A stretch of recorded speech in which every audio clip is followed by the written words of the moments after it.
You know, the great thing about music is it's a common denominator. It doesn't matter what your politics are, or what your, general beliefs are. You know, you can be the polar opposite of what I am in my politics, and we can all like the same song. I'm much more of a fan of calling people in than calling people out, right? And I think music is one of those things that is a real connector. Really, our motto is like, just don't be a jerk, Come into the space, enjoy the music, enjoy the community, get to know somebody that you might not otherwise know or get to talk to. But, like all of my entire career has always been this sort of like, I've wanted to do music, which I'm really thankful for because it's been able to sort of grow into the different things that I've been doing. But it all started from wanting to just play. I started playing quasi-professionally, if you will, at age 14. I mean, that was my first job, playing in these bar bands in my small hometown in rural southeast Missouri, and just continued to do that. And I moved to New York because I wanted to play professionally. That was the goal. But, I also like to eat food, so had to have a job. I had reached out to a friend of mine that worked for a major label, hired as a temp, worked in copyright, publishing, that kind of stuff. There's a lot of things I love about New York, and I miss it every day, but my wife and I have 2 kids, and we're living in New York City, and it is really hard to raise kids in New York City, though I considered myself a New Yorker for a long time. There's just something about a Midwestern sensibility that I never kind of caught up with that in New York. And at that time, our prerequisites for wherever we were going to move would be someplace where gay marriage was legal and someplace where we had family. And by default, it was Iowa because my sister-in-law had left New York and came to be a professor at Drake. So coming back here felt a lot like coming home. And Patti Smith had given this interview and she was talking about the nature of art and culture. And the thing that she said that really stuck with me is like, the next art revolution isn't going to happen in a city like New York or LA or Chicago. It's going to happen in some of these secondary and tertiary cities. And that's exactly what I felt when I came here. So I came out to visit based on my wife kind of pushing me, like, just go check it out. And I was like, listen, I'm not moving any place where there's not a creative community, a place where I can't make music, whatever. And totally fell in love.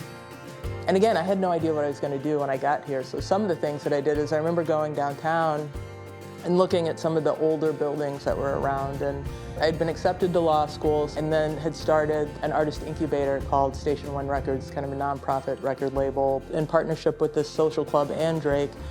It just so happened that that building next door, the folks that owned it were looking to sell it. I happened to have just sold my house in New York, and my wife and I had some money, and we're like, okay, well, let's try and do this. So when I first moved, I kind of jumped into all of those things at once, and that kind of, the iterative steps of that sort of led to what I'm doing now. She's wasting every night.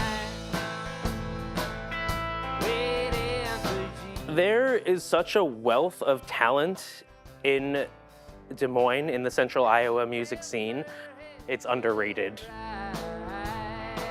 Being the small venue that we are able to really connect one-on-one to a lot of, to patrons and artists alike. So I think that kind of really makes a big difference in cultivating community. We're capped at 250 for that venue, but I think that's the thing that, I want people to really understand is like small venues are here around community building. We're presenting artists that are just kind of bubbling up. And we're the first step before they get to Valairs or, the arenas. Like, you have to have a network of the small spaces like mine before you can even get to those next steps. Yes. We opened in September of 2019, the world's worst time to open a music venue because we were open for 6 months and then COVID came. I don't rely on XBK as my primary income. I'm an attorney by trade. So after the pandemic, I actually went back to work at Sony full-time. I was working for them, so I was able to kind of keep things afloat. And I also got heavily involved with the National Independent Venue Association, and we lobbied the federal government for a $16.4 billion grant program to save independent venues. And that $16.4 billion is the biggest federal investment in the arts in American history. Why they gave it to a bunch of concert promoters, I don't know. And right as we came out of the pandemic, I rented the office upstairs in this firehouse building, which is adjacent to the club. I had an idea originally of turning the downstairs into like a cocktail lounge, like the entire space. And I was like, oh, well, wait a minute, there's a door that connects this patio. Let's make it more of an extended piece of XBK. So now we have the annex space, which is half the first floor of the firehouse. Well, the annex is much smaller, obviously, but we're able to host trivia nights and open mic nights, poetry. We've had lectures. It's a lot more of a community space. Homemade haircuts, trampolines. Sort of owe this to my therapist from many, many moons ago.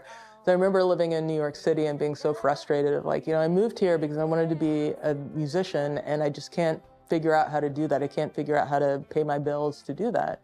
And she was like, well, you're still working in music though, right? Like, isn't that what you want to be doing? And it was an epiphany to me. Being a musician or working in music can look different ways. If you build value for your community and you build value for the people around you, you'll be able to sustain yourself, but you have to look at it from that perspective and not so much from the dollars and cents. Maybe I might be wealthier if I looked at it more at the dollars and cents, I don't know, but this seems to be working out pretty well for me.